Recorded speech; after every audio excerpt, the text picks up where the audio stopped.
There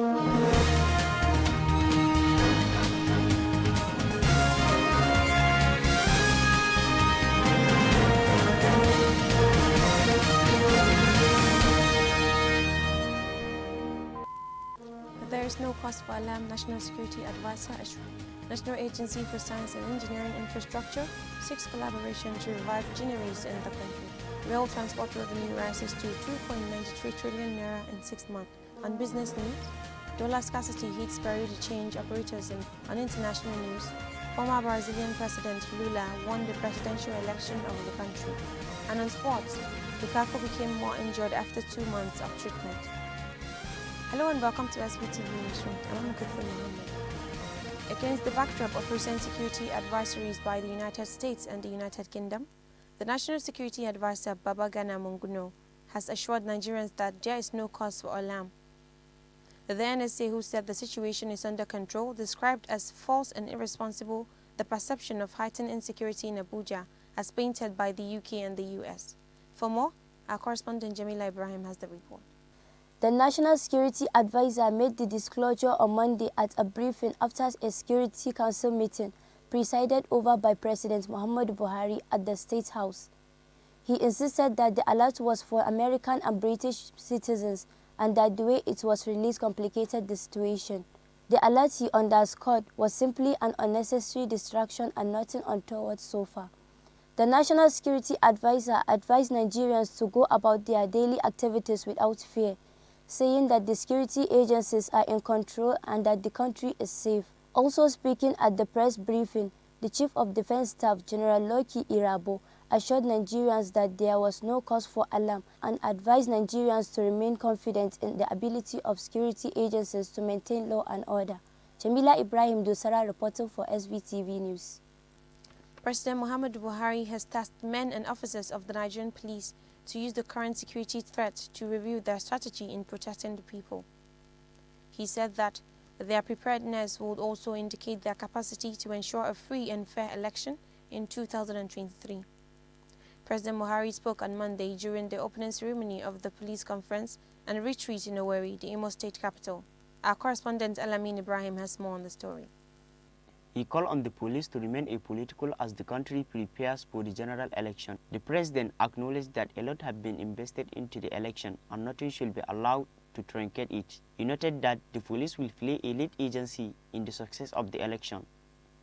He said the conference and retreat will allow to discuss police as lead agency for the election. For a credible 2023 elections, our democracy remains unshakable. President Muhammadu Buhari also reiterated his commitment to ensure a credible fall, saying his administration will leave a legacy of free, fair and transparent election. He also assured of his administration to sustain the repositioning of the police force, especially its welfare. Governor Hope Ozodima of Imo State commended the police of hosting and retreat the conference in the state and recalled that the earlier program by the military recently has justified that the state is totally safe. Alami Ibrahim Dusara reporting for SBTV News. President Muhammadu Buhari left Nigeria for London, the United Kingdom, for routine medical check-up. The president left for London after attending the conference and retreat for senior police officers in Owerri, the Imo State capital. Special advisor to the president on media and publicity, Femi Adesina, in a statement on Monday, said President Buhari will return to the country in second week of November 2022.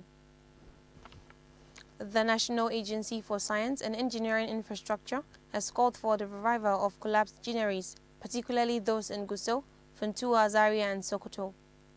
Naseni Executive Vice Chairman Professor Muhammad Haruna said it is ready to do this in partnership with state governments, small and medium-scale entrepreneurs. He said with the restoration of greeneries, the textile industry in the north will be revamped.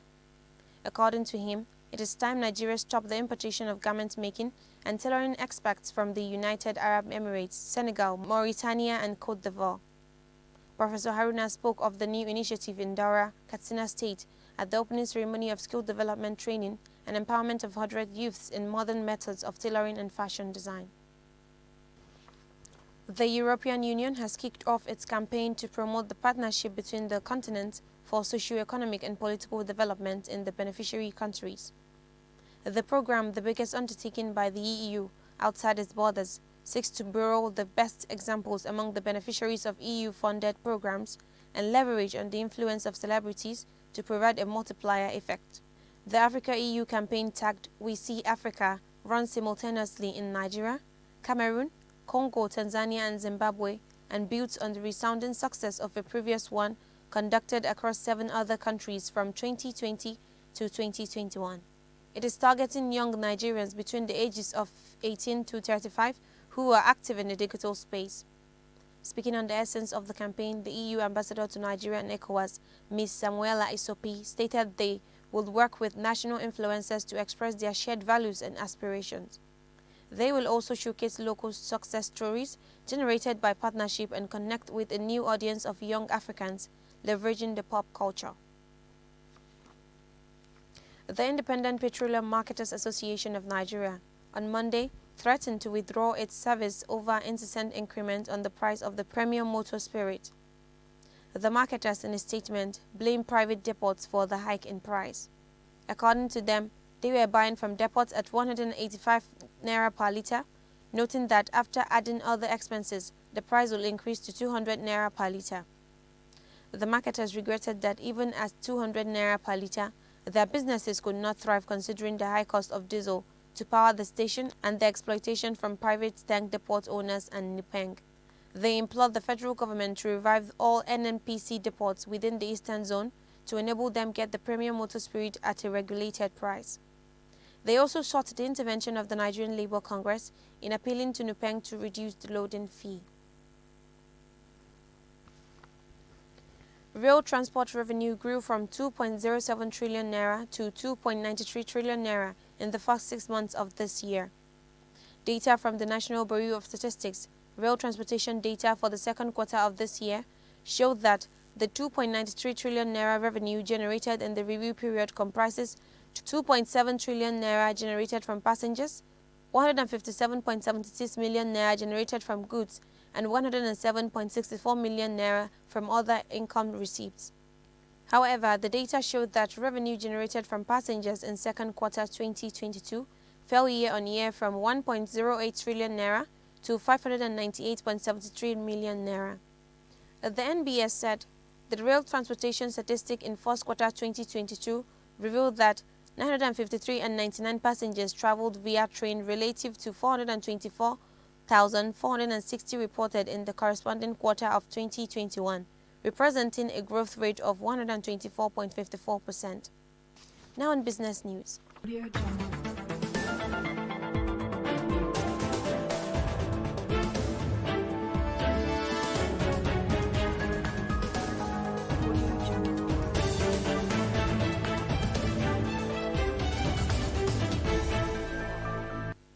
The naira fell to 818 naira per dollar at the parallel market on Monday in Abuja and 815 naira in Lagos as it continued to lose its value. Investigations reveal that the naira is currently under high selling pressure in the black market, that the newly redesigned naira notes will start circulating in the economy from December 15, 2022. Since the Apex Bank made this announcement last week, the naira has fallen from its initial record low of 765 naira per dollar, losing over 53 naira in 5 days, further piling pressure on the local currency. Report says that several customers came looking for dollars but had difficulty accessing it in Abuja. Some of the offices visited included AA Funtua BDC, Morrison BDC, Wireless Resources BDC, Bani Mbaka BDC, and Panigrima BDC, and others. Now in the international news.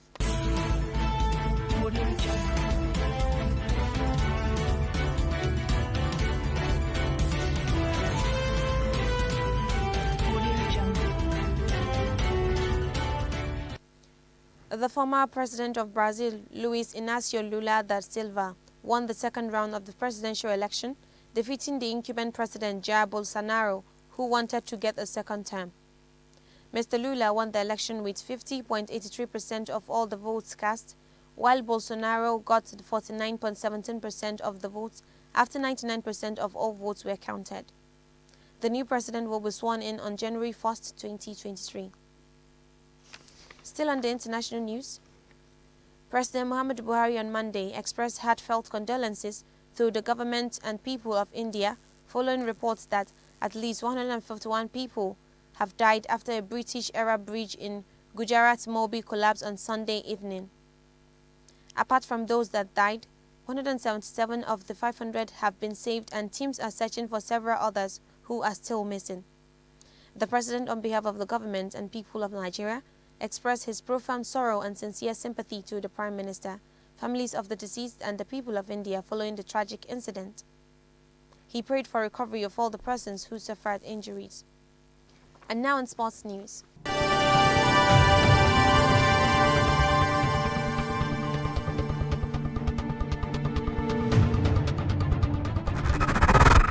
The player of Inter Milan, Romelu Lukaku, is more injured after 2 months of treatment, as the team announced on Monday. The footballer felt more injured less than 3 weeks after the start of the World Cup, which would be hosted by Qatar from November 20th. Lukaku, who has been on loan from Chelsea, returned to action last week in the Champions League clash with Victoria Plzen, scoring a goal in the match. He also played in the Serie A match against Sampdoria at the weekend. Lukaku is the leading scorer for the Belgian team with 68 goals in 102 games. And that's all we have on news updates for today. But before we go, a recap of the major headlines. There is no cause for alarm, National Security Advisor assured. National Agency for Science and Engineering Infrastructure seeks collaboration to revive generations in the country. Rail transport revenue rises to 2.93 trillion naira in 6 months. On business news, dollar scarcity hits Peru to change operators. On international news, former Brazilian President Lula won the presidential election of the country. And on sports, Lukaku became more injured after 2 months of treatment. Thank you for joining us. That's the news. On behalf of the editorial crew, Head of News and Current Affairs Department, once again I'm Muhammadu. Thanks for watching. Keep watching Standard Voice Television. Do have a nice day.